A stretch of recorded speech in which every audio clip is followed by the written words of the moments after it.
প্রকাশ্যেই কান ধরে ওঠবোস আর চারপাশে কৌতূহলী মানুষের ভিড়। ঠিক কি এমন ঘটেছিল যার জেরে এই চরম অপমান?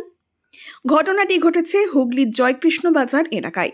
অভিযোগ, তারকেশ্বর পৌরসভার প্রাক্তন চেয়ারম্যান স্বপন সামন্তকে প্রকাশ্যে হেনস্থা করেন বিজেপির একাংশের কর্মী সমর্থকরা।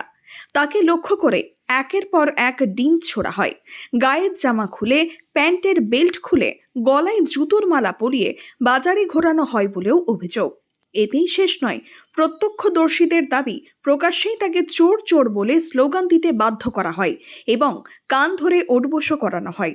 এমনকি নিজের অপরাধ স্বীকার করানোরও চেষ্টা করা হয় বলে অভিযোগ উঠেছে।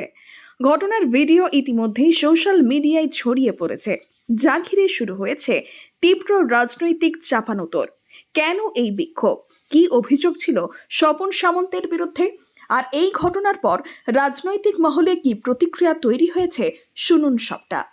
Bureau report, Bangla TV news live.